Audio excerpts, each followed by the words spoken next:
Hello दोस्तों, क्या हाल चाल है। वैसे आज हम लोग स्टार्ट करने जा रहे हैं यूपी पुलिस 17 की पहली शिफ्ट का पेपर। ठीक है, तो क्वेश्चन की बेस्ट अप्रोच और कॉन्सेप्चुअल क्लैरिटी के लिए आप इसको एंड तक जरूर देखें। भले ही आप इसको 2x की स्पीड पे लगा के देखें, लेकिन एंड तक जरूर देखें। ठीक है, तो क्वेश्चन आपको स्क्रीन पे दिखेगा। ठीक है, तो पहला क्वेश्चन देखिए क्या कह रहा है। पहला क्वेश्चन कह रहा है कि दो संख्याएं 13:9 के अनुपात में है।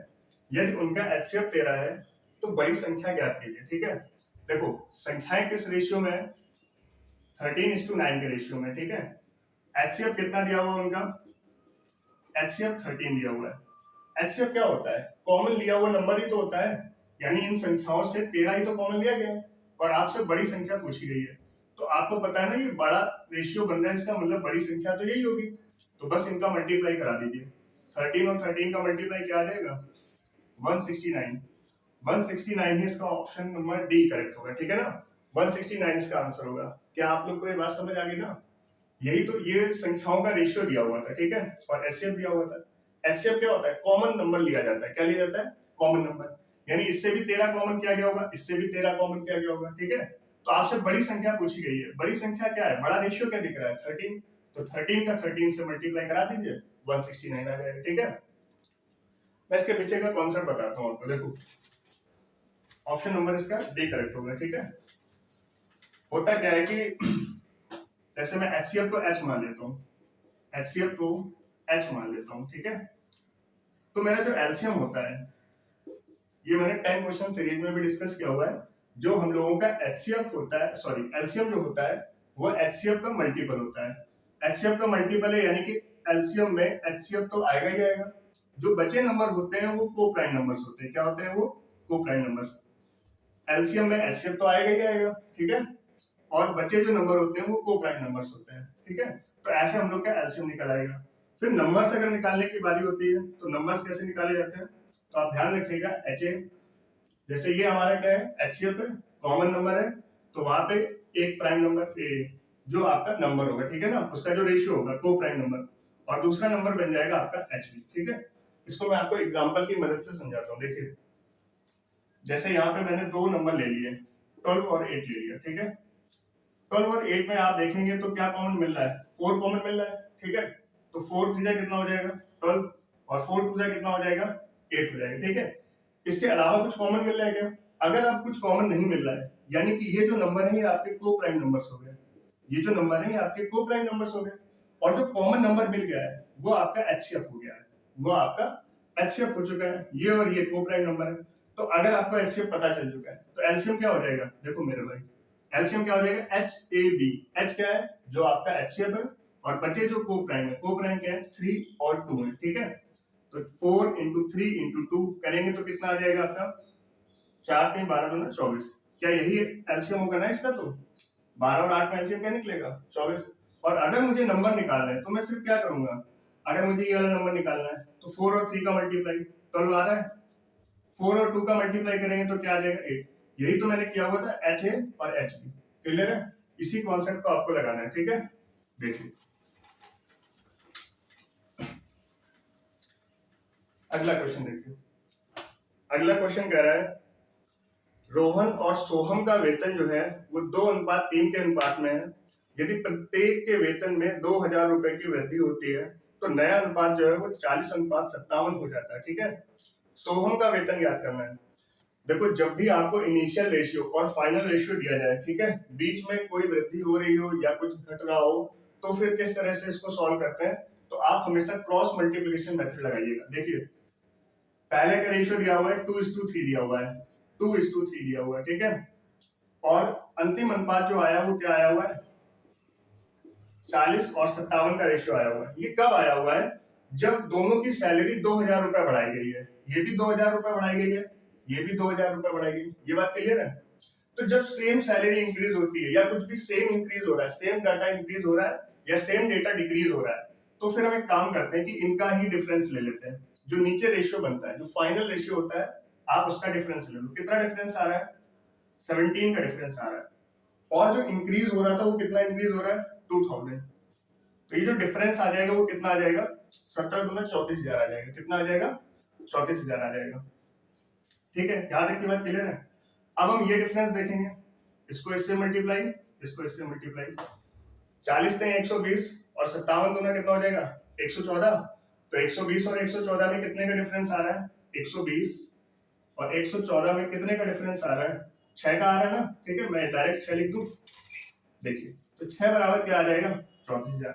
आपसे पूछा क्या गया है, आपसे पूछा गया है सोहम की वर्तमान आयु क्या होगी, और जो पूछा जाता है उसका रेशियो ऊपर ही रखना है। ठीक है, तो सोहम ये क्या है, ये रोहन है और ये है सोहम, तो सोहम की पूछी गई आपसे, तो 6 की वैल्यू दी गई है, 3 की वैल्यू पूछी गई है। 6 की वैल्यू आपको गिवन है, 3 की वैल्यू आपसे पूछी गई है, तो 34,000 यही कर रहा हूँ। ठीक है, 6 की वैल्यू गिवन है तो 6 यहाँ पे आ जाएगा और 3 यहाँ पे आ जाएगा, 3 दूना 6 और 2 से काटेंगे तो कितना हो जाएगा 17,000। 17,000 इसकी सैलरी होगी सोहम की। क्लियर है ये बात, क्रॉस मल्टीप्लिकेशन मेथड आपको क्लियर है। ठीक है, जो रेशियो यहाँ पे दिया गया था मेरे को 14 और 57, उसका डिफरेंस अगर इंक्रीज सेम हो रहा है, ये आपको तब करना है जब इंक्रीज या डिक्रीज सेम वैल्यू हो रही है। देखो 2000 यहाँ पे भी हो रहा था, 2000 यहाँ पे भी हो रहा था। ठीक है, अगर अलग अलग होता तो फिर आप कैसे करते हैं, फिर आप ऐसे करते जैसे A:B दिया गया है, C:D दिया गया है। ठीक है, ये फाइनल रेशियो आपका, और इसमें कुछ ना कुछ इंक्रीज हो रहा है। जैसे मान लेते हैं कि इसमें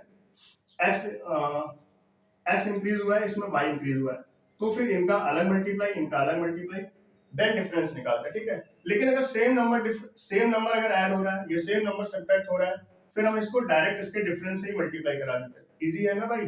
ठीक है, देखो ये बात आपको समझ आ रही होगी। अगला क्वेश्चन देखते हैं क्या कह रहा है।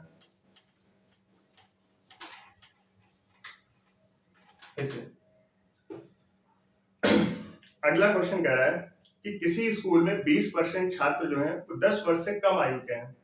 10 वर्ष से अधिक आयु के छात्रों की संख्या, 10 वर्ष की आयु के छात्रों की संख्या जो कि 48 है का 2/3 है। ठीक है, स्कूल में छात्रों की कुल संख्या बता रहे हैं। देखिए ये लैंग्वेज वाले क्वेश्चन दिक्कत कर देते हैं। ठीक है, तो आप इसके लिए थोड़ा स्ट्रक्चर बना लिया करो। ठीक है, विजुलाइज करने के लिए आप इसमें स्ट्रक्चर बना लीजिए।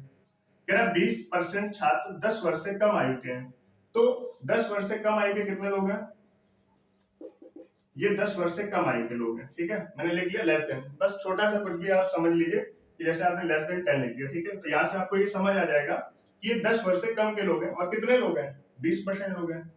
इसके बाद ये क्या कह रहा है कि 10 वर्ष से अधिक आयु के छात्रों की संख्या, 10 वर्ष की आयु के छात्रों की संख्या जो कि 48 है का 2/3 है। यानी कि फिर हम ये कह सकते हैं कि जो बचे 80% लोग हैं वो या तो 10 साल के हैं या 10 साल से ऊपर के लोग हैं। ठीक है, या तो 10 वर्ष के हैं या 10 वर्ष से ऊपर के लोग हैं, ऐसे लिख लोगे। यहां तक की बात क्लियर है। अब देखो जो रिलेशन दिया हुआ है, ये दिया हुआ है कि जो 10 वर्ष से अधिक आयु के छात्र हैं, 10 वर्ष से अधिक आयु छात्रों की संख्या, 10 वर्ष के आयु के छात्रों की संख्या जो कि 48 है। ठीक है, तो 10 वर्ष से आयु के छात्रों की संख्या कितनी है 48 है। उसका अगर हम लोग 2/3 निकालेंगे तो 10 वर्ष से अधिक आयु के छात्रों की संख्या आ जाएगी। तो इसका 2/3 करेंगे तो कितना आ जाएगा 16, 16 दूना 32। ये जो 32 छात्र हैं ये 10 वर्ष से अधिक हैं, और जो 48 आपको गिवन है वो 48 है 10 वर्ष के लोग। तो टोटल तुमको लोग पता चल गए कितने आ गए 48 और 30, 40, 30, 70, 10, 80, यानी 80 लोग जो हैं ये 10 वर्ष से अधिक के हैं या ये 10 वर्ष के ही हैं। ठीक है ना, तो 80 लोग जो है वो क्या है 10 वर्ष के हैं या 10 वर्ष से अधिक के लोग हैं, ये लोग हैं 80। ठीक है, अब इसको मैं रफ कर देता हूँ। अभी ये डाटा आपको समझ आ गया होगा यहाँ तक। ठीक है, देखो 80% लोग क्या है टोटल, 80% की वैल्यू क्या दी गई 80। आपसे पूछा गया टोटल लोग कितने हैं, तो टोटल लोग कितने हो जाएंगे 100%। अगर 80% की वैल्यू 80 तो 100% की वैल्यू क्या आ जाएगी 100, यानी जो टोटल स्टूडेंट होंगे वो कितने होंगे 100। आपका ऑप्शन नंबर करेक्ट हो जाएगा, पहला ऑप्शन आपका करेक्ट होगा। ठीक है, ए नंबर ऑप्शन आपका करेक्ट है। ये बात आपको समझ आ गई। लैंग्वेज का क्वेश्चन था, बस थोड़ा समझना था आपको। ठीक है, देखिए अगला क्वेश्चन देखते हैं क्या कह रहा है। अगला क्वेश्चन कह रहा है एक संख्या को 119 से विभाजित करने पर 19 शेष बचता है। एक संख्या को 119 से विभाजित करने पर 19 शेष बचता है। यदि इसे 17 से विभाजित किया जाए तो क्या शेष बचेगा। इससे आसान तो क्वेश्चन इसमें नहीं होगा। देखिए 119 से विभाजित किया जा रहा है, 119 से विभाजित किया जा रहा है, तब शेषफल कितना आ रहा है 19 आ रहा है। तो कह रहा है 17 से विभाजित करने पर क्या है, तो भाई 119 से जब विभाजित किया जा रहा है तो जो रिमाइंडर बच रहा है वो रिमाइंडर कितना बच रहा है 19, ठीक है। अगर इसको हम 17 से डिवाइड करेंगे तो रिमाइंडर कितना बचेगा। तो पहले हम इसमें ये चेक करते हैं कि 119 से जो डिवाइड किया जा रहा था, क्या 17 119 को डिवाइड कर पा रहा है, 17 119 को डिवाइड कर पा रहा है। तो 17 से बिंदा क्या होता है, 119 होता है। यानी अगर ये इसको डिवाइड कर पा रहा है तो सिर्फ हमें ये तो डिवाइड हो जाएगा, ये वाला पार्ट, हमें केवल 19 के लिए चेक करना है। तो 19 बटे जब 17 करेंगे तो कितना आएगा, कितना रिमाइंडर बचेगा, एक बार जाएगा, रिमाइंडर आ जाएगा आपका 2। यानी इसका आंसर 2 करेक्ट होगा, ठीक है। ऑप्शन नंबर इसका डी करेक्ट होगा, ठीक है। 2 आंसर आएगा, ऑप्शन नंबर डी इसका करेक्ट आंसर होगा। क्लियर है। ऑप्शन शायद अलग अलग पेपर में अलग अलग हो सकते हैं, ठीक है ना। हाँ, तो आप आंसर मैच कर लीजिएगा, 2 रिमाइंडर आएगा इसका, ठीक है। समझ आया। ये क्वेश्चन आसान क्वेश्चन था, आप देख के ही कर सकते थे ऐसे। देखिए अगला क्वेश्चन, अगला क्वेश्चन लिखा हुआ है 17.28 divided by x and 3.6 into 0.2 is equals to 2 दिया हुआ है, ठीक है। आपको x की वैल्यू पूछी गई है, आसान क्वेश्चन है। देखो 17 28 क्या होता है, 12 का क्यूब। 17 28 क्या होता है, 12 का क्यूब। और ये क्या लिखा हुआ है, 12 3 36 लिखा हुआ है, ठीक है। मैं इसको ऐसे लिख सकता हूँ 12 3 36। यहां से जाएगा ये क्या बचेगा, 12 का स्क्वायर बचेगा ना भाई, 12 का क्यूब है। एक 12 अगर हम काट देंगे तो 2 12 बचेंगे, ठीक है। यानी 12 का स्क्वायर, 12 का स्क्वायर क्या होता है 144। 2 डिजिट में लगा तो 2 डिजिट में पॉइंट लगा दीजिए, ठीक है। पॉइंट की कोई दिक्कत मत लीजिए अभी, ठीक है। ये क्या हो जाएगा 3 दूना 6 और 6 दूना कितना हो जाएगा 12, ठीक है ना। 6 दूना कितना हो जाएगा 12। मैं समझाने के लिए कर रहा हूँ, वैसे तो आप इसको डायरेक्ट ही कर सकते हैं, ठीक है। x दिया हुआ है, इस x को चाहो तो आप ऐसे लिख सकते हो, ठीक है। और ये 3 दूना 6 दूना कितना हो जाएगा 12। एक डिजिट पे पॉइंट यहाँ लगा हुआ है, एक डिजिट पे पॉइंट यहाँ लगा हुआ है, तो टोटल कितने पे लग जाएगा 2 डिजिट पे। इसकी भी तो 2 डिजिट पे लगा हुआ है, तो ये पॉइंट कैंसिल हो जाएंगे। एक 12 से ये कटेगा तो ये 12 का स्क्वायर लिखा हुआ है भाई, तो क्या आ जाएगा 12। x बन रहा, यहाँ पे 1 बचा है ना, तो x बन जाए x हो जाएगा, x बराबर कितना आ जाएगा 12। ये बात आपको समझ आई, x की वैल्यू कितनी आ गई। तो ऑप्शन नंबर इस पेपर के हिसाब से डी करेक्ट है, ठीक है। आपके ऑप्शन अलग हो सकते हैं, ठीक है। पेपर में अलग अलग ऑप्शन दिए होते हैं, ठीक है। तो इसका डी ऑप्शन करेक्ट होगा। आसान क्वेश्चन था, वैसे ही सभी ने कर लिया होगा, ठीक है। बस आप डेसिमल का ध्यान रखें, ठीक है। देखिए अगला क्वेश्चन, अगला क्वेश्चन टाइम लगाने वाला क्वेश्चन था, ठीक है। देखो अगला क्वेश्चन आप देखो तो टाइम लगाने वाला क्वेश्चन है, बट अगर आप ऑप्शन देखो तो सारे ऑप्शन आपके जो है 3 से 5 7 1 सब में कहीं ना कहीं अलग अलग डिजिट आ गई है। इसका मतलब जो है इसमें डिजिटल सम लग सकता है, ठीक है। तो आप डिजिटल सम से करेंगे तो ये ज्यादा इजी पड़ेगा। 368 में लिख करके बता रहा हूँ इसीलिए, ठीक है। 368 312 और जहाँ पे क्वेश्चन मार्क है वहां पे एक्स लिख ले रहे हैं, ठीक है। बराबर में जो वैल्यू आएगी वो क्या आएगी आपके 9018.618, ठीक है। ये आएगा, ठीक है। क्योंकि सारी डिजिट अलग है तो मैं इसमें डिजिटल सम लगा सकता हूँ बहुत आसानी से। क्लियर है। देखो कैसे लगाना है, सबसे पहले आप इसको देख लो इसमें कितना आ रहा है, ठीक है। डिजिटल सम यानी 9 की डिविजिबिलिटी देखते हैं, तो 9 से चला जाएगा, 8 1 9 ये चला जाएगा, 8 1 9 ये चला जाएगा, केवल कितना बचा 6 बचा, ठीक है। 0 और 6 6 ही तो होगा। तो यहाँ पे जो रिमाइंडर आ रहा है वो कितना आ रहा है 6। इसका मतलब अगर ये एलएचएस साइड में, ठीक है, आरएचएस साइड में रिमाइंडर 6 आ रहा है, तो एलएचएस साइड में भी पूरा ओवरऑल रिमाइंडर जो होगा वो कितना आएगा 6 आना चाहिए, ठीक है। तो आप देखिए 7 to 9 9 खत्म हो जाएगा, 5 और 1 6, कितना बचा यहाँ पे 6 आ गया, 6 और 3 9 चला जाएगा, 8 और 1 9 चला जाएगा, 3 और 2 5 बचा, कितना बचा यहाँ पे 3 और 2 5 हो गया, ठीक है। अब इस x के लिए मुझे बताना है ओवरऑल 6 होना चाहिए, ओवरऑल कितना होना चाहिए 6 होना चाहिए। तो 6 और 5 कितना हो गया है 11, 6 और 5 11 हो गया है। 11 में से आप 9 हटा दीजिए, कितने बचे 2 2 बचे, और हमें 6 करना है, तो यहाँ पे कितना रिमाइंडर बचाना चाहिए मेरे को 4, ठीक है। भाई ये कितना हो रहा है 6 5 11 हो रहा है, जब आप 9 से डिवाइड करेंगे तो 2 रिमाइंडर बचेगा। तो ये x की वैल्यू कितना रिमाइंडर रखे जिससे कि ओवरऑल रिमाइंडर कितना हो जाए 6 हो जाए। तो अगर ये 2 बच रहा है रिमाइंडर तो यहाँ पे कितना होना चाहिए 4, तो यानी हमें x की वैल्यू पता चलेगी कि जिसमें 4 रिमाइंडर बचे। तो आप देखो पहला ऑप्शन क्या दिया हुआ है, देखिएगा आप इसमें ऑप्शन देखेंगे आपको 3571, तो मैं यहाँ लिख देता हूँ 3571.115, ठीक है। मैं सारे ऑप्शन में आपको डिजिटल सम लगा के दिखाता हूँ। तो पहला ऑप्शन ये, दूसरा ऑप्शन आपका 3578.116 और 3571.116, 3578.112, ठीक है। अब आपको बस यही मैच करना है कि जो मेरा मिसिंग नंबर था उसका रिमाइंडर कितना आ रहा है, 4 आ रहा है, यानी इन सब में सबका किसी का भी रिमाइंडर 4 आ जाएगा तो वही हमारा आंसर होगा, ठीक है। देखो देखिए 7, 8 और 9, ये पूरे 9 हो गए, चला गया, ठीक है।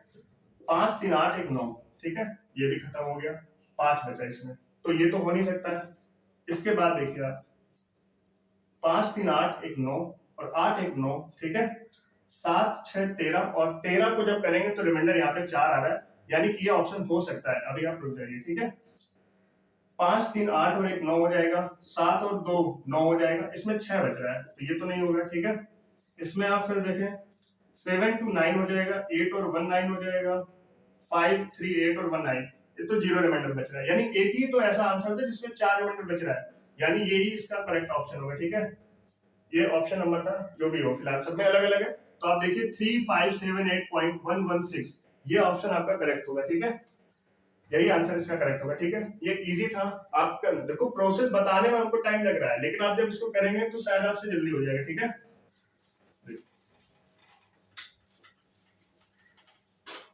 अगला क्वेश्चन देखो। अगला क्वेश्चन कह रहा है 6 संख्याएं, कह रहा है 6 संख्याओं का जो औसत है वो 3.75 है, ठीक है। उनमें 2 संख्याओं का औसत 3.2 है, ठीक है। मैं लिखता जा रहा हूँ, 6 संख्याओं का जो औसत दिया गया है, 6 संख्याओं का जो एवरेज है वो कितना दिया हुआ है, 3.75 है, 3.75 है। फिर कह रहा है उनमें से 2 संख्याओं का औसत, 2 संख्याओं का जो एवरेज है वो कितना दिया गया, 3.2 है, ठीक है।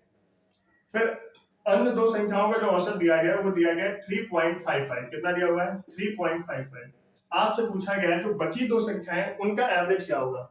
बची 2 संख्याओं का देखो टोटल 6 है, ये 2 और ये 2 कितनी हुई, 4, तो बची कितनी है, 2, ठीक है। अब मुझे एवरेज निकालना है, तो सबसे पहले मैं ये देखूंगा कि ओवरऑल एवरेज कितना है, 3.75 है, ठीक है। ये एवरेज से कितना कम है, मैं यहाँ पे 20 कर दूं, एक जीरो बढ़ा दूं, ठीक है। अब आप लोग आसानी से समझ जाओगे कितना कम हो रहा है, ये 55 की कमी आ रही है, कितने की कमी आ रही है, 55 की कमी आ रही है, 0.55, ठीक है। 55 बोलो, 0.55 की इसमें क्या आ रही है, कमी आ रही है। फिर आप देखोगे इसमें कितने की कमी आ रही है, कमी ही आ रही है। इसमें कितने की कमी आ रही है, 20 की कमी आ रही है, 0.20 की कमी आ रही है, ठीक है। तो भाई यहाँ पे भी नंबर सेम है, यहाँ पे भी नंबर सेम है, इसमें 2 का गुणा करा दे, इसमें 2 का गुणा करा दे, तो क्या मैं ऐसा ना कर दूं, इन दोनों को पहले ही जोड़ लो और बाद के 2 से मल्टीप्लाई कर लो, तो 50 और 20 कितना हो जाएगा, 70, 5, 75 और 75 गुना कितना हो जाएगा, 150। 150 का मेरा मतलब ये है कि यहाँ पे 2 डिजिट पे पॉइंट लगा हुआ है, तो ये 1.5 आ जाएगा, कितना आ जाएगा, 1.5, यानी ये ओवरऑल एवरेज से कितना कम हो गए हैं, 1.5। ओवरऑल जो कमी आ रही है वो कितनी आ रही है, 1.5 की कमी आ रही है। तो जो बची 2 संख्याएं हैं मुझे उसको बराबर एवरेज तक पहुंचाने के लिए 1.5 ऐड नहीं करना पड़ेगा, 1.5 ऐड कर दे इसमें, ठीक है। और संख्याएं कितनी है, 2, तो 2 से डिवाइड कर दे, ठीक है। और इस पे जाकर के, क्योंकि ओवरऑल एवरेज तो यही है ना, उसी से तो अधिक होगा, तो 3.75, तो बचे जो नंबर है वो इतना अधिक हो जाएगा, ठीक है। आप इसको देखेंगे तो कितना हो जाएगा, 15 का आधा यानी 1.5 का आधा हो जाएगा 7.75, 0.75 हो जाएगा, ठीक है। 0.75 हो जाएगा। जब इसको जोड़ेंगे तो कितना हो जाएगा, 5, 5, 10, 7, 7, 14, 15 और 3, 1, 4, 4.5, यानी 4.5 आपका आंसर करेक्ट होगा, ठीक है। 4.5 इसके हिसाब से पहला ऑप्शन इसका करेक्ट है, ठीक है। अच्छा क्वेश्चन था, आपको ऐसे करना है, आप इसको सिंपल, वैल्यू अभी छोटी छोटी है तो आप इसको डायरेक्ट भी कर सकते हो, बट आप ऐसे करोगे तो आप कहीं ना कहीं अपना समय बचा लोगे, ठीक है। देखो फिर भी कैलकुलेटिव था डाटा वैसे, देखो चलिए अगला क्वेश्चन देखिए क्या कह रहा है। कह रहा है कि एक वस्तु एक निश्चित कीमत पर बेची जाती है, उस कीमत के 2/3 पर बेचने पर व्यक्ति को 10% की हानि होती है, ठीक है। मूल कीमत पर लाभ प्रतिशत ज्ञात कीजिए, मूल कीमत पर लाभ प्रतिशत ज्ञात करना, ठीक है। जो ओरिजिनल वैल्यू थी उस पर आपको प्रॉफिट परसेंट निकालना है। देखो एक वस्तु एक निश्चित कीमत पर बेची जाती है, उसी कीमत के 2/3 पर बेचने को, 2/3 पर बेचने को, यानी जो पहले कितने की बेची जा रही थी, पहले 3 की बेची जा रही थी, ठीक है। अब कितने की बेची जा रही है, 2 की बेची जा रही है। 2/3 का मतलब क्या है कि पहले कभी 3 की बेची जा रही थी, अब वो 2 की बेची जा रही है। और जब उसको 2 को बेचा गया है तो 10% की हानि हुई है। कितने की हानि हुई है? 10% का मतलब होता है 1/10, यानी कोई चीज 10 की थी, सीपी उसका 10 था, ठीक है, और हानि हुई है तो कितने की बेची गई है? 9 की बेची गई। कितने की बेची गई है? 9 की बेची गई है। यानी क्या ये वैल्यू 9 के बराबर नहीं है? ठीक है, 9 की बेची गई है। जब इसको 3 से 2 किया गया तो 10% की हानि हुई, यानी कि 9 की बेची गई है। तो 10 हमारा क्या है? सीपी है। 10 क्या है मेरा? सीपी है। ये हमारा एसपी है जो कि इस एसपी को रिलेट कर रहा है, ठीक है। अब आप देखो इसको 9 से रिलेट करेंगे, ठीक है, ये 9 की वैल्यू क्या है? 2, तो 2/9 करेंगे तो आपको टाइम लगेगा। इससे अच्छा क्या है कि आप इसका ऐसा मल्टीपल बना लो ताकि 9 के मल्टीपल बन जाए, ठीक है। मैं दोनों में 9 का मल्टीप्लाई करा दूं, जब इसमें 9 का मल्टीप्लाई कराऊंगा तो 9 3 27, ये बन जाएगा आपका, ये आपका ओरिजिनल एसपी है, ठीक है। और 9 गुना 18, ये आपका अभी वाला एसपी है। अब आप देखो 9 की वैल्यू 18 है, 9 की वैल्यू क्या है? 18 है, तो 1 यूनिट की वैल्यू क्या आ जाएगी? जैसे मैं यहाँ लिख देता हूँ, 9 की वैल्यू 18 है तो 10 की वैल्यू क्या आ जाएगी? 10 की वैल्यू आ जाएगी 20, यानी आपका सीपी कितना है? 20, ठीक है। ओरिजिनल एसपी कितना है? ओरिजिनल एसपी 27 है। 20 की चीज को किसमें बेचा जा रहा है? 27 का। तभी आपको प्रॉफिट परसेंट बताना है। तो देखिए कितने का गैप आ रहा है? 7 का गैप आ रहा है। किससे आ रहा है? 20 से आ रहा है, ठीक है भाई। सीपी है ना, तो सीपी बेस वैल्यू बनेगा 7/20 करेंगे और यहाँ पे कर देंगे 100। 20 पंचे 100, 7 35% इसका आंसर आ जाएगा। 35% इसका करेक्ट आंसर होगा। यानी ऑप्शन नंबर इसके हिसाब से ए, फर्स्ट ऑप्शन जो होगा इसका करेक्ट होगा। ये बात आपको समझ आई? आप अपने अनुसार डाटा चेंज कर लीजिए, ठीक है। यानी सेम मल्टीपल बना लीजिए, सेम नंबर से डिवाइड कर दीजिए, सेम नंबर से मल्टीप्लाई कर दीजिए अपने हिसाब से, जिससे आपका इजी हो जाए, ठीक है, आपको इजी हो जाए। देखिए तो 9 था, मैंने 18 कर दिया यहाँ पे, 9 2 18, 1 यूनिट की वैल्यू 2, तो 10 यूनिट की जो वैल्यू आएगी वो कितनी आ जाएगी? 20 आ जाएगी। यहाँ तक आपको बात क्लियर है? अच्छा क्वेश्चन था ये। देखो अगला क्वेश्चन देखिए क्या कह रहा है। कह रहा है कि अगला क्वेश्चन कह रहा है एक धनराशि चक्रवृद्धि ब्याज पर 3 वर्ष के बाद, 3 वर्ष के बाद कितनी हो जाती है? 4460 रुपए हो जाती है। यानी कोई धनराशि थी जो कि 3 वर्ष के बाद, 3 वर्ष के बाद कितनी हो जाती है? 4460 रुपए हो जाती है, ठीक है। और इसके बाद कह रहा है 6 वर्ष के बाद वो 6690 हो जाती है। 6 वर्ष इधर से, 6 वर्ष के बाद कितनी हो जाती है? 6690 हो जाती है, 6690 हो जाती है, ठीक है। तो ये जो डिफरेंस आ रहा है ये भी तो 3 वर्ष का ही तो आ रहा है। ये जो डिफरेंस आ रहा है कितने का आ रहा है? 3 वर्ष का डिफरेंस आ रहा है, ठीक है। इसमें पूछा गया अनुमानित धनराशि क्या होगी, ठीक है। आप देखो ऐसे क्वेश्चन में आप क्या करेंगे, ऐसे क्वेश्चन में आप इसका देख लीजिए सक्सेसिव रेट क्या हो रहा है। सक्सेसिव रेट क्या हो रहा है आप देखो, क्योंकि ये यहाँ पे भी जो डिफरेंस है वो यहाँ पे भी जो डिफरेंस है वो दोनों बराबर है, तो आप सक्सेसिव रेट देख लीजिए क्या हो रहा है। यानी 600 6690 और बटे क्या हो जाएगा, क्योंकि ये इसके लिए मूलधन का काम करेगा, ठीक है। देखिए 4460, आप इसका सक्सेसिव रेट निकाल लीजिए, 3 वर्ष के अंतराल में निकल रहा है, कितना आ जाएगा? कुछ कटने वाला है? नहीं कटने वाला है, ठीक है, छोड़ दीजिए। जो रेट यहाँ पे चल रहा है वो रेट यहाँ पे चलेगा, वो अगले 3 वर्ष बाद भी चलेगा, वो अगले 3 वर्ष बाद भी चलेगा, रेट तो यही चलता रहेगा ना। तो इसका मतलब है कि अगर मैं पीछे जाऊं, ये आपका मूलधन है, अगर मैं पीछे जाऊं तो पी का जब सक्सेसिव रेट निकाला जाएगा 669 और 446, क्या ये जो वैल्यू है इसके बराबर नहीं आ जाएगी? 4460 के बराबर आ जाएगी। यहाँ तक की बात सिंपल है ना? यहाँ तक आपको समझ आया क्या? सबसे पहले ऐसे क्वेश्चन में सक्सेसिव रेट निकाल लीजिए, ठीक है। और ये डेटा कट नहीं रहा है, कोई बात नहीं, ठीक है। तो सक्सेसिव रेट ये आ गई है, यानी 3 वर्ष बाद, अगले 3 वर्ष बाद, अगले 3 वर्ष बाद यही रेट तो चलती रही होगी।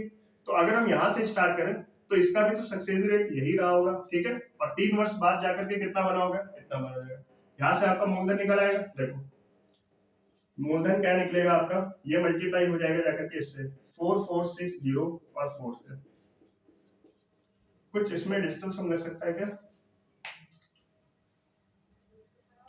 देखिए अनुमानित धनराशि बोली गई है तो अप्रोक्सीमेशन में कभी भी अप्रोक्सीमेट डेटा के लिए डिजिटल सम नहीं लगता, ठीक है। यूनिट डिजिट आप नहीं लगा सकते हैं, तो इसको सॉल्व करना पड़ेगा। देखो जब एक बार आपको पता चल जाए ना कि यार सॉल्व करना है तो फिर लग जाओ जल्दी से सॉल्व करने में, ठीक है। देखो जीरो को भूल जाओ, जीरो बाद में लगा देंगे, ठीक है, याद रखिएगा जीरो बाद में लगा देंगे। क्या हो जाएगा? 6 6 का 36 हो जाएगा, ठीक है। 3 6 चौको 24, 24 3 27, 2 हो जाएगा, 6 चौको 24 2 26, ये आ गया। 4 से मल्टीप्लाई करो, 4 छक्का 24 हो जाएगा, 2 4 छक्का 24, 2 26 कैसे लगे, 2 4 छक्का 24 और 2 26। ठीक है, इसके बाद देखो 4 यहाँ पे भी फिर से वही आ जाएगा, 4 6 6 2। ठीक है, जोड़ लो फटाफट इनको, 6 7 4 11, 6 7 6 13 13 और 4 कितना हो जाएगा 17। हाथ से लग जाएगी 1 2 1 3 3 6 9 9 6 15 हो जाएगा। हाथ से लग जाएगी 1 2 1 3 3 6 9 और 2 2 9 5 7 1 6 आ रहा है। ठीक है, और 0 लास्ट में लग जाएगा। ठीक है, क्योंकि ये 0 था तो यहाँ पे लास्ट में 0 लग जाएगा। सही क्या है, कोई गलत तो नहीं। देखो 2 5 9 2 5 9 सॉरी 2 9 5 7 1 6 0। अब मुझे इसको डिवाइड करना है 6 6 9 से डिवाइड करना है। ठीक है, ये वैल्यू नीचे आएगी, इससे डिवाइड करना है। देखिए जल्दी से इसको डिवाइड मारो भाई, कितनी बार जाएगा ये, 6 3 18 6 3 18 और कितना हो जाएगा यहाँ पे, कुछ गड़बड़ हो गया भाई, देखो क्या गड़बड़ हो गया इसमें, 6 6 9 और 4 4 6। एक बार मल्टीप्लाई करके देखो सही किया है क्या, मल्टीप्लाई लगता है गड़बड़ हो गया। एक बार फिर से करते हैं, 4 4 6 है, 4 4 6 है। ठीक है, थोड़ा सा बड़ा है तो थोड़ा ध्यान से करें। ठीक है, 6 6 का कितना हो जाएगा 36 3, 6 चौको 24 3 27 की 2, 6 चौको 24 और 24 और 2 कितना हो जाएगा 26 हो जाएगा। ठीक है, ये आएगा। और 4 से करेंगे, 4 छक्का 24, यहाँ से लगे 2, 4 चौको 16। हाँ देखो यहाँ पे 16 था शायद, मैंने ये गलती कर दी थी। 4 चौको 16 और 16 2 कितना हो जाएगा 18, एक हाथ से लग जाएगी, 4 चौको 16 और 1 17। यही चीज फिर से 4 से मल्टीप्लाई होने पे आएगी, 4 8 7 1। ठीक है, 6 आ जाएगा, 7 4 11 आ जाएगा, 6 7 8 15 4 19 आ जाएगा, और 2 1 3 3 7 10 10 8 18 आ जाएगा, 1 और 1 7 9 हो जाएगा। ठीक है, और 19 19 8 906 इतना आ जाएगा 916। ठीक है, अब इसको रफ करते हैं। अब सही है,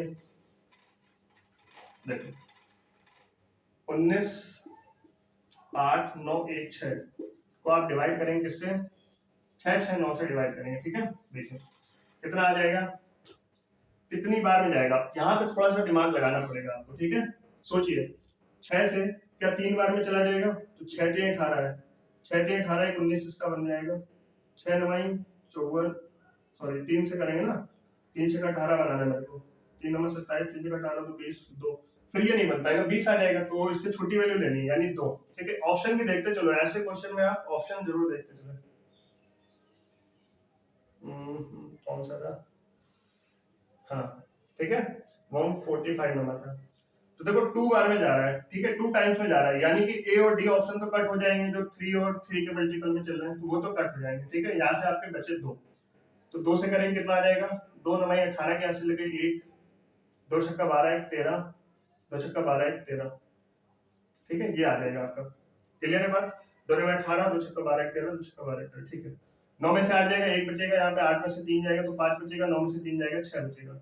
फिर आप कर लीजिए यहाँ पे 1, ये आपको डेफिनेटली पता चल गया कि ये 9 टाइम ही जाने वाला है। कितना टाइम जाने वाला है 9, तो आप बेशक इसमें 9 कर लीजिए। ठीक है, 9 9 में कैसे हो जाएगा 8, 9 छक्का 54, 54 और 8 कितना हो जाएगा 62, कैसे लग गई 6, और 9 छक्का 54, 54 और 6 कितना हो जाएगा 60, यानी कितना बचेगा ये 5 सॉरी 1 0, 11 में से 2 जाएगा कितना बचेगा 9 बचेगा। इसके बाद यहाँ पे बचेगा 4, 490 हो जाएगा, और यहाँ पे आ जाएगा आपका 6। अब आप देखो कितने बार में जाएगा, देखो 9 बार में, तो अब अगेन जो सी ऑप्शन है उसमें 9 एक बार और आ रहा है, सी ऑप्शन में एक बार आपका 9 और आ रहा है, तो इसका मतलब भी डेफिनेटली 7 टाइम जाएगा, यानी आपका बी नंबर ऑप्शन करेक्ट हो जाएगा। क्या हो जाएगा, बी नंबर ऑप्शन आपका करेक्ट हो जाएगा। 2973.33 2973.33 यही आपका आंसर आ जाएगा, जो मूलधन होगा वो आपका आ जाएगा 2973.33। ठीक है, ये क्वेश्चन आपका कैलकुलेटिव आ गया। ठीक है, एक आधे क्वेश्चन कैलकुलेटिव आ सकते हैं, तो उसके लिए आप तैयार रहो भाई। ठीक है, जहां भी मिल जाए आप फटाफट फिर मल्टीप्लाई कराना चालू कर दो। ठीक है, और थोड़ा सही से कराओ, गलती मत करो। ठीक है, एक बार में आप कराओगे तो ज्यादा बेटर रहेगा। ठीक है, लेकिन आ जाए तो फिर उनको करना जरूरी है। आप कुछ क्वेश्चन सॉल्व करते चले आ रहे हो, ठीक है, उनमें टाइम बचा ही रहो, तो फिर इसमें आप टाइम दे सकते हैं। ऐसे क्वेश्चन के लिए आपको टाइम बचाना है। ठीक है, बट इसमें भी आप चालाकी रखो। चालाकी क्या रखो कि भाई कौन कौन सी डिजिट, जैसे आपने ऑप्शन देखे तो 2 बार में जा रहा था, तो ये ए और डी ऑप्शन तो कट हो गए। उसमें भी मैं देख रहा हूँ कि 9 टाइम जा रहा है, तो मुझे ज्यादा कैलकुलेशन नहीं करनी पड़ी, सीधा 9 टाइम। फिर अगला फिर 7 टाइम, 9 टाइम नहीं गया, तो इसका मतलब बी ऑप्शन करेक्ट हो गया। ठीक है, चलिए अगला क्वेश्चन देखिए क्या कह रहा है। कह रहा है कि 146 नंबर कह रहा है, 3 साझेदार पी, क्यू और आर एक व्यवसाय शुरू करते हैं। पी पूंजी का दोगुना, पी की पूंजी का दोगुना क्यू की पूंजी के 3 गुने के बराबर है। पी की पूंजी का दोगुना क्यू की पूंजी के 3 गुने के बराबर है। पी क्यू का रेशियो आ गया आपका कितना, ये 3, देखो उल्टा चला जाता है, पी 3 के साथ चला जाएगा और जो पी के साथ है वो क्यू के पास चला जाएगा। ये बात क्लियर है ना, जो क्यू के पास है वो पी का बन जाएगा और जो पी के पास है वो क्यू का बन जाएगा। ठीक है, इसके बाद कह रहा है क्यू की पूंजी 3 गुने के बराबर, ये हो चुका है, और क्यू की पूंजी आर की पूंजी के 4 गुने के बराबर है। क्यू की पूंजी जो है आर की 4 गुने के बराबर है, तो क्यू की पूंजी जो है आर की 4 गुनी, आर का जब 4 गुना किया जाएगा तो ये हो जाएगा। ठीक है, क्यू आर का रेशियो ये आ चुका है। क्लियर है ये बात, क्यू आर का रेशियो आप ऐसे लिख दीजिए, क्यू आर का रेशियो ये आ चुका है 4:1। ठीक है, अब आपको पी क्यू आर निकालना है। क्या निकालना है, पी क्यू आर निकालना है। तो आप क्या कर देंगे, देखो डाटा इस तरह से रहेंगे, पी क्यू फिर क्यू आर है, तो आप ऐसे ऐसे और ऐसे कर दीजिए। ठीक है, ये इनिशियल और फाइनल के लिए है और ये बीच की वैल्यू के लिए है। तो 3 चौको 12 हो जाएगा, 4 गुना 8, 2 एकम 2, 2 एकम 2 आ जाएगा। ठीक है, आप कुछ कट हो रहा है तो इसको कट कर दो, 2 छक्का 12, 2 चौको 8, 2 एकम 2। ठीक है, ये आपका पी क्यू आर का रेशियो आ गया। क्लियर है यहाँ तक बात। अब देखिए वो क्या पूछ रहा है, कह रहा वर्ष के अंत में अगर 27,500 का लाभ हुआ है तो आर का हिस्सा बताइए। 27,500 का वर्ष के अंत में, यानी टाइम सेम है, तो प्रॉफिट का भी रेशियो क्या रहेगा, 6 4 1 का ही तो रहेगा। तो टोटल प्रॉफिट कितना हो रहा है रेशियो के हिसाब से, 6 4 10 और 1 11, और एक्चुअल में कितना हो रहा है 27,500 हो रहा है। तो ये वैल्यू दी गई 11 की, आपसे पूछी गई वैल्यू 1 की। किसकी पूछी गई है, 1, यानी आर का आपसे पूछा गया था भाग, तो आर का कितना भाग है, 1 भाग बन रहा है। 11 दूना 22, 11 पचे 55, 2500 ही इसका आंसर आ जाएगा। ठीक है, आगे 1 लगा हुआ है, यानी 2500 ही इसका आंसर होगा। ऑप्शन नंबर इसके हिसाब से डी करेक्ट है। ठीक है, यहां तक की बात आपको समझ आ गई। चलिए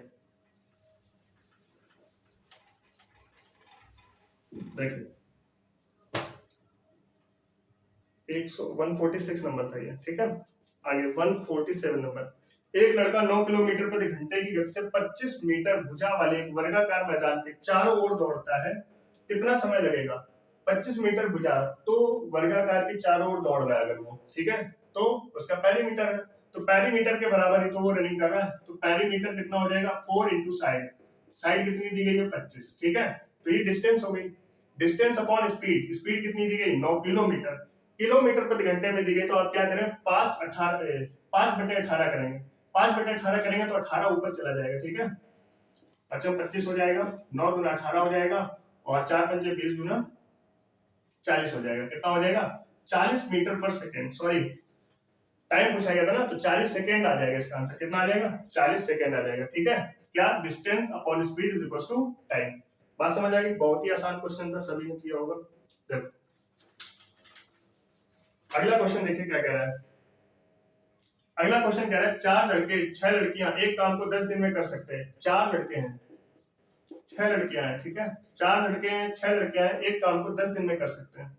ठीक है, इसके बाद तो ये क्या आ गया आपका टोटल वर्क आ गया। ठीक है, अगर आपको एफिशिएंसी पता चल जाए बॉयज की और वुमेन की, गर्ल्स है यहाँ पे, है ना, गर्ल्स है, बॉयज और गर्ल्स कर लो, कोई फर्क नहीं पड़ता, बस आप रेशियो याद रखो। तो 4 लड़के 6 लड़कियां एक काम को 10 दिन में कर सकते हैं, जबकि 6 लड़के और 4 लड़कियां उसी काम को 8 दिन में कर सकते हैं। फिर आगे क्या बोला गया भाई, 6 लड़के हैं 6 लड़के और 4 लड़कियां उसी काम को 8 दिन में कर सकते हैं। कितने दिन में, 8 दिन में। यहां से सबसे पहले बताओ इफिशियंसी निकल आएगी, बात के जो कुछ पूछा गया वो बात की बात है, पहले आप यहां से इफिशियंसी निकाल लीजिए। 2 चौको 8, 2 पंचे 10, इधर से मल्टीप्लाई कराइए इसका इसका, 5 चौको 20 बी हो जाएगा, 5 छक्का 30 जी हो जाएगा, और 6 चौको 24 बॉय, और ये हो जाएगा 4 चौको 16 जी। बोलो यहाँ तक की बात क्लियर है। बॉयज को बॉयज के पास पहुंचवा दो, गर्ल्स को गर्ल्स के पास, तो 16 में से 30 कितना बचेगा यहाँ पे 14, और यहाँ पे कितना आ जाएगा भाई 4 बचेगा यहाँ पे। ठीक है, फटाफट आप करने की कोशिश करो, 2 से जाएगा, 2 दूना 4, 2 से 14, तो मैंने क्या बोला था, गर्ल्स और बॉयज का अगर रेशियो बताना है तो जो बॉयज के पास है वो गर्ल्स के पास आ जाएगा, और जो गर्ल्स के पास था वो बॉयज के पास आ जाएगा। 2:7 का रेशियो बन गया। किसका रेशियो बन गया? यानी ये इनकी इफिशियंसी आ गई। क्या आ गई? इनकी इफिशियंसी आ गई। ठीक है, अब इफिशियंसी आ गई तो आप टोटल वर्क निकाल सकते हो। चाहो तो आप इस पे रख के निकाल लो, चाहो तो आप इस पे रख के, दोनों बराबर ही आते हैं। ठीक है, देखो मैं जल्दी से टोटल वर्क निकाल लेता हूँ, इस पे रख देता हूँ। ठीक है, 10 लेकर के पूरा चलेंगे। ठीक है, ऐसा नहीं 5 कर लेंगे। देखिए 2 गर्ल्स की हैं, 7 है बॉयज की। 7 चौको 28। ठीक है, 7 चौको 28 और 6 दूना 12। 28 और 12 कितना हो जाएगा आपका? 40। और 40 और 10 कितना हो जाएगा? 400। ये टोटल वर्क आ गया आपका। क्या आ गया? टोटल वर्क है आपका। ये बात समझ आ गई ना? 4 7 28 और 28 2 30 10 40, 30 10 40 और 400। ठीक है ना, टोटल वर्क आपका ये आ गया। इसके बाद वो क्या कह रहा है, अब देखिए, अब आगे क्वेश्चन पढ़िए तो कह रहा है कि 4 लड़के और 2 लड़कियां उस काम को कितने दिनों में पूरा कर सकते हैं? 4 लड़के हैं। कितने लड़के हैं? 4 लड़के हैं। लड़कियां कितनी है? 2 लड़कियां हैं। कितनी लड़कियां हैं? 2 लड़कियां। कितने टाइम में इसको पूरा करेंगे? आप बताइए। बॉयज का रेशियो आपको पता है कितना है? 7 है। 4 7 28 बन जाएगा। और गर्ल्स का रेशियो आपको पता है 2, तो 2 दूना 4 बन जाएगा। 28 और 4 कितना हो जाएगा? 28 4 हो जाएगा 32। कितना हो जाएगा? 32। अगर ये 32 हो जाएगा तो 8 चौको 32, 8 पंचे 40, ये 50 आ जाएगा, और आ जाएगा आपको 25/2। क्या ऐसा ही आ रहा है? 25/2 यानी बी ऑप्शन आपका करेक्ट होगा। ठीक है, 50/4 को सॉल्व करेंगे तो 25/2 आ जाएगा। बी ऑप्शन इसका करेक्ट आंसर आ जाएगा। ये बात आपको समझ आ गई? पहले आप जो भी दिया जाए, ठीक है, तो आप इक्वल कर लीजिए, वहां से आप इफिशियंसी निकालें। इफिशियंसी निकाल करके आप चाहे इसमें रखें वैल्यू, चाहे इसमें रखें, टोटल वर्क निकाल लें। ठीक है, फिर आपसे जो भी पूछा गया उसमें इफिशियंसी डाल करके आप अपने नंबर ऑफ डेज निकाल सकते हैं। ठीक है, और ऐसे क्वेश्चन को जल्दी करने की कोशिश करें। ठीक है, घर पर प्रैक्टिस करें बढ़िया से, तो जल्दी होने भी लगेंगे। देखिए अगला क्वेश्चन क्या कह रहा है? कह रहा है अनुक्रम दिया गया है, एक सीरीज दी गई आपको 26 20। देखिए 26 दिया गया है, 20 दिया हुआ है, 14 दिया हुआ है, 8 दिया हुआ है, और अप टू, यानी कि सॉरी, कह रहा है कि इसका 21वां पद बताना। अप टू कुछ नहीं, सीधा 21वां टर्म पूछा गया है। 21वां टर्म बोले तो क्या होता है? a + 20d। एक कम कर दो, क्योंकि पहला टर्म आपने बाहर निकाल लिया, 21 टर्म थे, पहला बाहर निकाल लिया, तो बचे कितने? 20। एक कम कर देते हैं। ठीक है, अब बस आपको सीरीज में ए और डी पता होना चाहिए। जो पहला टर्म होता है वही आपका ए होता है। डिफरेंस कितने का आ रहा है? देखो -6 का डिफरेंस आ रहा है। कितने का डिफरेंस आ रहा है? -6 का डिफरेंस आ रहा है। ठीक है, डी जो है वो 6 आ रहा है माइनस का, और ए आपका 26 है। फटाफट वैल्यू रखो। ए की वैल्यू 26, 20, डी की वैल्यू कितनी आ रही है? -6, 26 हो जाएगा, 6 दूना 12, 120 हो जाएगा। 120 जब आप घटाएंगे तो कितना बचेगा भाई? 20 तो पूरा निकल लेगा, 100 में 6 जाएगा, 94 आ जाएगा, माइनस का 94 इसका आंसर हो जाएगा। ऑप्शन नंबर करेक्ट होगा इसका डी, इसके हिसाब से। ठीक है, बात समझ आ गई यहां तक? देखो अगला क्वेश्चन देखिए क्या कह रहा है। अगला क्वेश्चन कह रहा है वर्गाकार मैदान का क्षेत्रफल 13.86 हेक्टेयर है। कितना है? 13.86 हेक्टेयर है।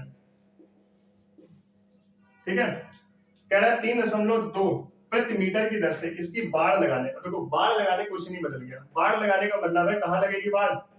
चारों मतलब कि कोनों पे लगेगी, बाउंड्री पे लगेगी। ठीक है ना, और हेक्टेयर का मतलब होता है एरिया से। ठीक है, हेक्टेयर का मतलब होता है कवरिंग से। ठीक है, एरिया से मतलब है इसका। और 3.2 प्रति मीटर की दर से बाढ़ लगाने की लागत क्या होगी? ठीक है, यानी कि सबसे पहले हमको इस वृत्ताकार मैदान का पेरीमीटर निकालना होगा, यानी कि परिधि निकालनी होगी। ठीक है, सर्कमफ्रेंस इसका। तो पहले आर पता होना चाहिए। ये जो वैल्यू होगी किसके बराबर है? पाई आर स्क्वायर के बराबर है। इसमें चेंज करने को बोला गया है। देखो 1 हेक्टेयर बराबर 10,000 मीटर स्क्वायर होता है। बटा मत करें, आपको वैल्यू से मतलब ऑप्शन टिक करना है, तो सीधे सीधे आप वैल्यू निकालिए। पाई की वैल्यू क्या होती है? 22/7। आर स्क्वायर, आर आपको पता चल जाएगा।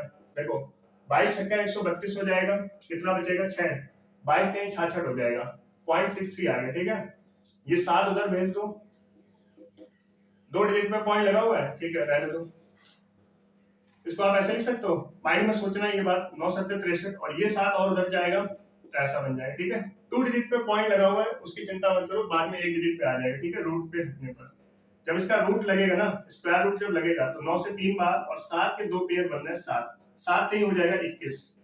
अगर ये 2 डिजिट पे पॉइंट लगा हुआ है तो जब रूट से बाहर निकलेगा तो 1 डिजिट पे रह जाएगा, 2.1। आर की वैल्यू क्या आ गई? 2.1। पेरीमीटर निकालना आपको। सर्कमफ्रेंस क्या होता है? 2 पाई आर, 2 पाई आर। आर की वैल्यू क्या है? 2.1। और इसी के साथ 1 मीटर का कितना रुपए ले रहा है? 3.2। तो ये टोटल मीटर का कितना लेगा, मल्टीप्लाई करा दीजिए, ठीक है। देखो भाई 7 है 21, 0.3 हो जाएगा, 3 दूना 6, ठीक है, 3 दूना 6 और 22 छक्का 132, 132 और फिर ये 32, देखिए, और ये एक डिजिट ये इसका है।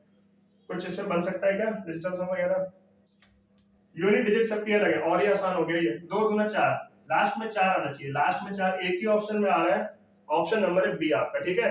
आंसर हो जाएगा 4 2 2 4। अब देखो पॉइंट से दिक्कत मत लेना, ठीक है, मैंने इसको हेक्टेयर में चेंज नहीं किया, मीटर स्क्वायर में, ठीक है, कोई फायदा भी नहीं उसका, आपको वो करना भी नहीं, ठीक है। आप सीधा सीधा अपना जल्दी निकालते जाओ, जो आंसर आ रहा है वो डिजिट तो आपकी सेम ही रहेगी ना, क्योंकि 0 से मल्टीप्लाई हो रहा है, तो जो आंसर आ रहा है केवल वो पॉइंट को कैंसिल करेगा, ठीक है, और एक्स्ट्रा 0 लग सकते हैं, तो डिजिट जो है वो तो आपकी चेंज नहीं है, डिजिट में कोई इफेक्ट नहीं डाल रहा, तो इसका मतलब आप उसको चेंज करने में टाइम मत वेस्ट करो, ठीक है। देखिए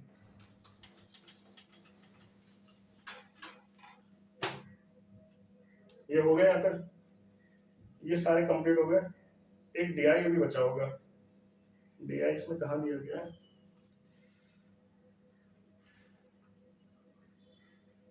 एक मिनट, सारे हो गए ना इसमें डीआई, ये देखिए सबसे ऊपर इसमें डीआई दिया हुआ है, देखो लिखा हुआ है दिए गए वर्षों में से कितने वर्षों में मोबाइल का उत्पादन दिए गए वर्षों के औसत उत्पादन से अधिक था, ठीक है। आपको ये बताना है कि कितने ऐसे वर्ष हैं जो जो टोटल वो दिए गए आपको ईयर दिए गए 2001 से लेकर 2008, इनका जब आप एवरेज निकालते हैं उनमें से वो कितने ऐसे नंबर्स हैं, कितने ऐसे ईयर हैं जो उस औसत से अधिक है, यानी कि पहले आपको सबसे पहले जो काम करना है वो एवरेज निकाल लेना है। क्या निकाल लेना है, एवरेज निकाल लेना है। डेटा सिंपल है, आप हमारे साथ जोड़ते चलो, ठीक है। कितने डेटा है, 8 है, ठीक है, हाँ 8 डेटा है। चलिए 30 और 45 कितना हो जाएगा, 75, 75 का 5, 65 का 5 इसको दे दो, 80, 80 और 6 60 कितना हो जाएगा आपका 140, 140 और 50 190, 190 और 7 9 7 16 260, 260 और 55, 55 को भी स्किप करो, 8 6 14 340, 340 और 5 उसका और 5 लास्ट वाले का आप देखें तो 10 350 और फिर 2006 का 50 कितना हो जाएगा 400, 480, यानी टोटल जो सम आ गया वो कितना आ गया 480 आ गया, कितना आ गया 480। और लोग कितने थे, यानी कि ईयर कितने बेटा 8 है, तो 8 छक्का कितना हो जाएगा 48, ये आपका एवरेज आ गया। अब आप जल्दी से मिलाइए कि एवरेज किससे किससे अधिक है। देखो भाई 2003 से अधिक है, ठीक है, फिर 2005 से अधिक है, 2 हो गए, 2007 और 2008 4, टोटल 4 ऐसे वर्ष है जिसमें जो एवरेज से ज्यादा आपका क्या था क्वेश्चन, मैंने क्वेश्चन नहीं पढ़ा, ठीक है, मोबाइल उत्पादन का, ठीक है। तो जो प्रोडक्शन हो रहा है वो 4 ऐसे साल है जिसमें एवरेज से ज्यादा प्रोडक्शन हो रहा है, ठीक है। यही क्वेश्चन पूछा गया था, ऑप्शन नंबर आपका सी करेक्ट होगा, ठीक है। अगला देखिए, फिर कह रहा है कि किस वर्ष में पिछले वर्ष की तुलना में उत्पादन जो है प्रतिशत वृद्धि अधिकतम रही है, ठीक है। तो इसमें आपको सबको नहीं देखना होता है, इसमें आप सिर्फ ये देखिए जो आपके ऑप्शन में दिए गए, ऑप्शन में केवल 4 ईयर दिए जा रहे हैं, ठीक है, 2005, 2007, 2002, 2003, केवल इसका देखो, ठीक है। 2005 का देखेंगे तो उससे पहले वाला वर्ष क्या है 50, ठीक है, 2004 है, तो 50 और 70 कितने का डिफरेंस आ रहा है 50 और 70, आपको डिफरेंस स्क्रीन पे दिख रहा होगा कि 2005 से पहले वाला जो ईयर है वो 2004 है, तो 50 और 70 में कितने का डिफरेंस आ रहा है 20 का, ठीक है। किससे आ रहा है 50 से, ठीक है ना, यही तो पूछा गया पिछले वर्ष की तुलना में, तो पिछले वर्ष से तुलना करेंगे तो 50 कितना हो जाएगा यहाँ पे 50 गुना 100 और 40% आ रहा है, ठीक है। पहले ऑप्शन में 40% बन रहा है। 2002 का देखो 2002, तो 2002 से पहले जाओ, 2001 का 30 है, 30 और 45, 30 और 45 15 और 15 किससे 30 से, 15 गुना 30, 1/2 का मतलब है 50%, यानी दूसरा ऑप्शन 50%, ठीक है। तीसरा ऑप्शन आप देखें 2007, तो 2007 के लिए 2006 को लो, 55 और 80 कितने का डिफरेंस आ रहा है 25 का डिफरेंस 55 से, 25 और 11 5/11, ये तो 4 बार समथिंग जा रहा है, तो आप इसको छोड़ ही दो क्योंकि आपको 50% मिल चुका है, ठीक है। 2003 सॉरी हाँ 2003 का देखो 45 और 65 20 का आ रहा है, 20 का और 45 से देखेंगे कितना आ जाएगा 45 चौको 180 तो बनेगा जाकर के, ये भी 4 की समथिंग आ रहा है, ठीक है। तो आपका ऑप्शन नंबर ये सही होगा। जो कौन सा ईयर था वो आपका कौन सा ईयर था ये 2002 वाला, हाँ 2002 वाला ईयर आपका क्या होगा करेक्ट ऑप्शन होगा। क्लियर है? ये बस ऐसे ही करना है, जो दिए जाए आपको ऑप्शन में, जो दिए जाए बस उतने ही देखने हैं। सारे देखोगे तो टाइम लग जाएगा भाई। ठीक है, अगला क्वेश्चन देखो, इसको रफ कर लें। अगला इसमें देखिए, कह रहा है 2003 से 2004 तक मोबाइल के उत्पादन में अनुमानित प्रतिशत गिरावट क्या है। 2003 से 2004 में देखिए, 2003 में 65 था, 2004 में 50 हो गया, कितना गिर गया? 65 से 50 यानी 15 गिर गया। किससे गिरा है? 65 से। तो आप देखेंगे कितना हो जाएगा, 5 से 15 और 5 से काटेंगे तो 13 आ जाएगा। 13 दूना 26, यहाँ पे 100 लिख लेते, ठीक है, परसेंट में वैल्यू निकालेंगे। 13 दूना 26, देखिए 2 में कौन आ रहा है? अच्छा, काफी सारे आ रहे हैं। 13 दूना 26, कितना बचेगा? 4, 13 3 39, 23, 23 में लेकिन एक ही ऑप्शन आ रहा है, डी ऑप्शन आपका करेक्ट होगा। ठीक है, 23% ही इसका आंसर हो जाएगा। इसके बाद देखिए, कह रहा है 2005 और 2006 का औसत जो उत्पादन है वो आपको बताना है, किस वर्षों के जोड़े के औसत उत्पादन के बिल्कुल बराबर है।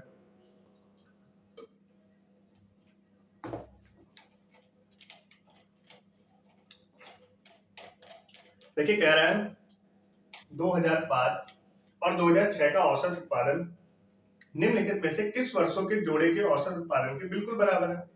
आपको 2 ईयर के दिए गए डेटा, और पूछे भी जो आपको ऑप्शन में दिए गए वो 2 ईयर के, तो आप एवरेज निकालने में टाइम मत वेस्ट करें, सीधा सीधा ऐड कर लें।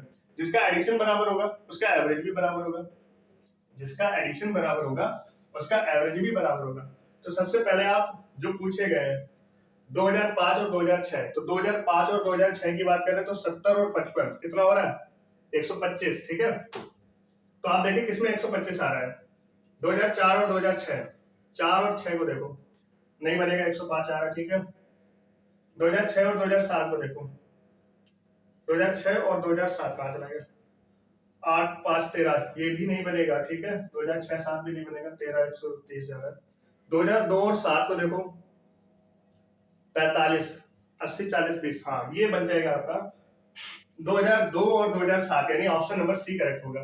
बस देख के करने वाला क्वेश्चन है, एवरेज आपको इसमें नहीं निकालना। ठीक है भाई, 2 ईयर का पूछा गया है और नीचे भी जो ऑप्शन दिए गए वो भी 2 ईयर का पूछ रहा है। अगर वो सबका पूछता तो एक बार निकालने की जरूरत थी, बट वो 2 ईयर का ही पूछ रहा है, तो सिर्फ इतना देखो कि ऐड करने पे कौन बराबर आ रहा है। ठीक है, क्योंकि सब 2 से ही तो डिवाइड करना पड़ेगा। बोलो, बात समझ आ रही है आपको? देखिए, लास्ट क्वेश्चन इसका दिया हुआ डीआई का, कह रहा है 2001 की तुलना में 2008 में मोबाइल के उत्पादन में अनुमानित प्रतिशत वृद्धि बतानी है। 2001 और 2008 का डेटा देखिए, 2001 में 30 है और 2008 में जो 85 है। कितने का वृद्धि हो रहा है? आप बोलेंगे भाई 55 का वृद्धि हो रहा है। कितने का वृद्धि हो रहा है? 55 का। किससे हो रहा है? 30। 5 से करेंगे 11 आ जाएगा, 5 से कर 30 हो जाएगा। ठीक है, और आपको इसमें बताना है 100 कर दीजिए। 100% निकालने के लिए आप इसमें करेंगे 100। कितनी बार जाएगा? 6 एकम 6, 5 बचेगा 50, 6 48 हो जाएगा। ठीक है, 18, देखो इसमें एक ही दिख रहा है, कितने इजी ऑप्शन आपको दिए गए। ठीक है, डी सब 19 16 20, तो 18 का एक ही ऑप्शन है, 183.33% की वृद्धि हो रही है, यही इसका आंसर करेक्ट हो जाएगा। ठीक है, आई थिंक अब आपके सारे मैथ सेक्शन के कंप्लीट हो चुके हैं, कोई बचा तो नहीं है?